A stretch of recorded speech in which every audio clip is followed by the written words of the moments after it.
All right, welcome in. It is a Friday edition of the Daily Fix with your host, Ron Hughley, as we do this every day right around this time, 12 Central Standard Time.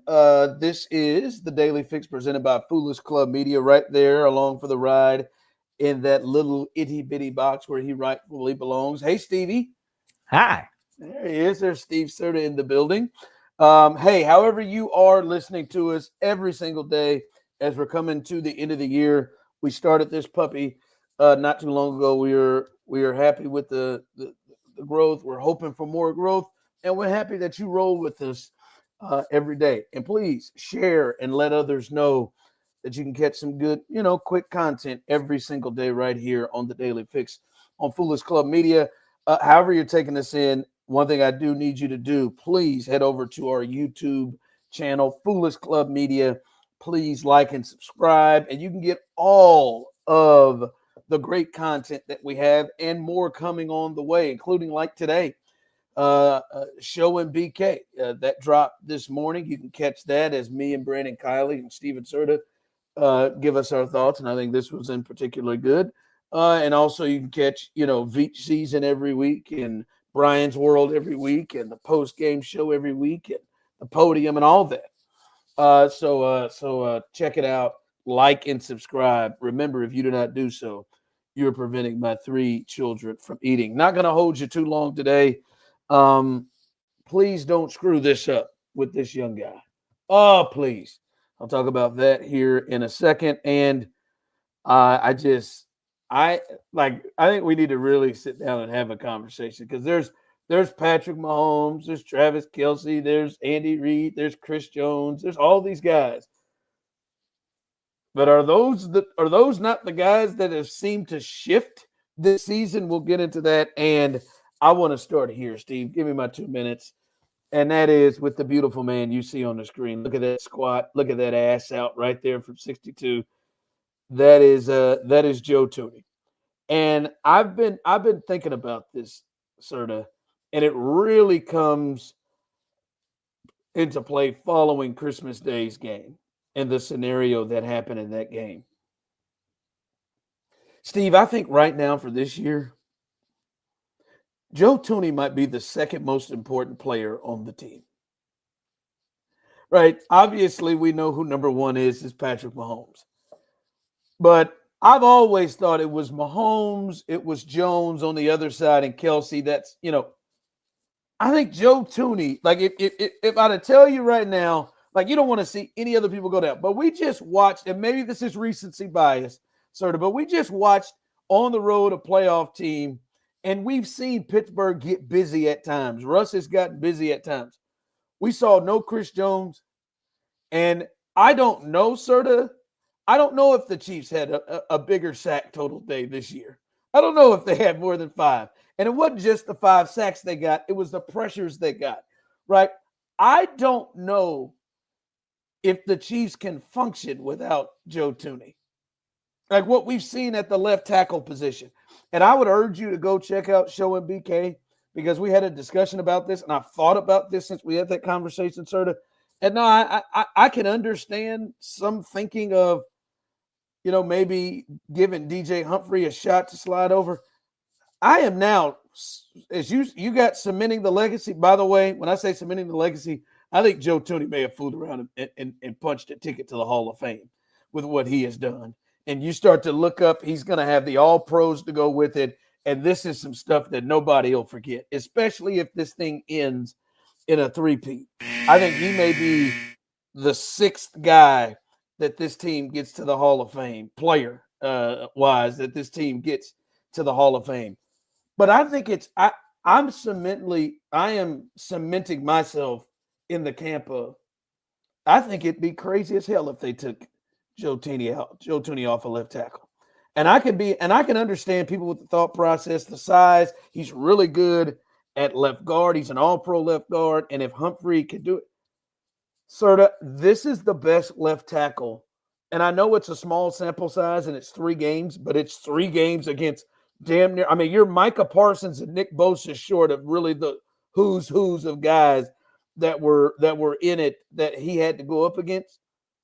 This is the best left tackle play that I can remember in a long time. And I would say, at least from a pass protection perspective, I think there is a real argument that it might be the best that Andy has had since he's been here in 12 years. I know Eric Fisher made some Pro Bowls, but I remember having some concerns about Eric. Orlando Brown, the same thing. The way he's playing in these 3 games against the competition, I'm in the camp of, nah, man, he got to mess up. Maybe DJ Humphrey plays against the Broncos coming up next week, and he really shows us something. But I don't know how we could. This is the best I've seen at left tackle in a long, long time. It's been insane. PFF, it is what it is. Whether you take the numbers seriously or not, but he's been one of the highest graded left tackles since taking over. Has he really? I don't even left tackle. Has he really? Good God. Yeah. He's been unbelievable there, and I've mentioned it multiple times. It just speaks to what an insane player he is. But I agree with you, and BK disagreed with us last night on Show and BK, and I was kind of shocked by it because I just feel like you can't move him back now. Next season, that's a conversation, but this season, with the way that it's helped the offense overall, he just has to stay there throughout the playoffs. Yeah, and I know the run game, I think, probably has suffered a bit. And there's a thought all right, his size is going to get taken advantage of. But again, man, I got to believe defensive tackles have tried to bull rush Joe Thuney all of his years playing inside, and he's figured it out, right? So, I believe Myles Garrett and Highsmith and Will Anderson and Danielle Hunter attempted to bull rush him to no avail. So, I don't know, man. I think dude has climbed up the ranks as being, I got to say, one of the most important guys on this team with the way he's played. All right.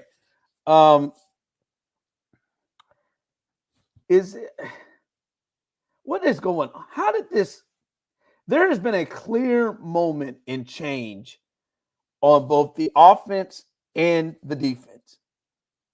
And it has seemed to all meet sort of at the point of when certain players return to the team.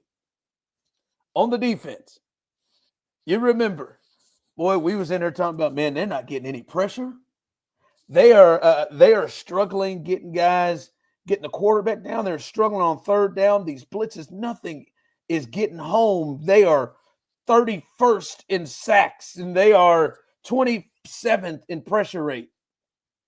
Charles Omenihu returned to the lineup, and now they've got 18 sacks in the last 5 games, and they've got 12 turnovers or something crazy. 10 turnovers and 18 sacks in the last 5 games, and that all lines up when Charles Omenihu has returned. Now, listen, Patrick Mahomes has been playing really well for the last 7 weeks, but the last 2 weeks, we've led to a point where everybody's like, whoa, this looks like the dangerous offense. This looks like the offense where, Patrick Mahomes is unlocked. He's thrown 5 touchdown passes or whatever it is in the last couple of games. And that seems to all meet with the return of Hollywood Brown. I may not be crazy, but it feels like Charles Omenihu and Hollywood Brown have been the single biggest things to change their sides of the ball from being what we were seeing and what they were to now, that's what people around the league are saying. Here comes the Chiefs defense. It's looking back to the way it was last year. Here comes what we thought the Chiefs offense was going to be. It seems like Hollywood Brown and Charles Omenihu have been the biggest things to hit the Chiefs all year long to take this thing to another level. I am shocked that they have made this large of an impact. It's incredible that they've both come back and been these massive difference makers for the Kansas City Chiefs. And Hollywood's not even playing a lot of snaps yet. Like, yeah, but you can just see his presence has completely changed. Yeah, they're still working him back in slow, but you can see that Patrick Mahomes trusts him in a way that he hasn't trusted a lot of wide receivers throughout this regular season. And then Charles Omenihu has brought total like rejuvenation to the Chiefs pass rush that was really floundering midway through the season. And all of a sudden now he has brought some versatility back and elevated the play of everybody else. We know Chris Jones does that too, but he's finally given them someone else that like, oh man, you got to watch out for Charles Omenihu and the way that they're moving him inside and outside and the way he can get after you. And then that's freed up Mike Dana, who finally looks healthy and had 2 sacks against the Steelers. Tershawn Wharton's still having a nice year, and George Karlaftis has really turned a corner down the stretch. Like, it has totally rejuvenated the Chiefs pass rush. It is insane. Like I said, I knew these guys were going to be big additions and big ads, but damn, Serta, I did not know they were going to change it. They've changed the defense and the offense on both sides. All right. Final thing I want to get to is, Steve, we disagree on some things in sports, but one thing that I know is our fandom, even our fandom, doesn't get us into a place where we don't want to see greatness, right? And we don't want to see greatness from other spots, or at least the potential of greatness, right? Like, there is nothing about you that says, or us that says, dude, yes, we're Chiefs fans, and I hope that Jaden Daniels sucks because he's not a Chief. There's nothing about that. Like, and I think we are potentially, and I'm really concerned that this is going to occur, that we're going to get robbed of the potential greatness of what Caleb Williams could be. And I am hoping and praying, sir, that they get the right people, the right dude in there to fix and get him to the best of his ability. Because right now, it looks like they're going to screw this up. And they've already started it. I mean, yesterday they lose 6-3 at home. 3 points. They've just had blunders. They have fired the offensive coordinator. They have fired the head coach. The offensive coordinator's in year 1 of his tenure, by the way. And he gets the axe about 8 games in. They fire the head coach. And for me, clearly, we see Patrick Mahomes. We see Bo Nix. We see Jake. We see a lot of guys go to places where you get to see the best of them. And this dude has so much talent, sort of. Like, there could be Patrick Mahomes duels with Caleb Williams in 3 years. There could be Caleb Williams and whoever it is, the quarterback that could be. Like, he's got that talent, and I want to see the potential greatness. But I feel like the Bears are well on their way of screwing it up. And I hope to God that they find the right person, because I want to see what that talent could be. Yeah, I totally agree. And you just, it sucks so much to watch him get played. And he's got a chance of like setting the single season sack taken record. He's going after David Carr, isn't he? Yeah. And their offensive line's terrible. The coaching situation, obviously not ideal, but they do have some talent on the team. But what the Bears did coming into the season, drafting him number 1 overall, but for some reason keeping Matt Eberflus as their head coach, when we all looked at the Bears last season, we're like, this guy doesn't have it. Like, this guy should not be a head coach in the NFL right now. And it makes me question the decision makers there, because Ryan Poles hasn't been a particularly good GM. He's made some flashy moves, but like, it doesn't necessarily mean that those moves have really paid off for the Bears. Like, this was a season where you were supposed to take a step forward and set up Caleb for success. And it's been the complete opposite of that, to the point where you're questioning whether or not they're jeopardizing his future, like with what the Panthers did to Bryce Young. And now we're finally seeing Bryce Young turn a corner as a player. Like, you have to question the decision makers in every aspect of the organization based off of what they've done the last 2 years, because it has been a disaster. But their move has to be go find the next Kevin O'Connell. Go find the next Matt LaFleur. Go find, the next Sean McVay. Like they have to.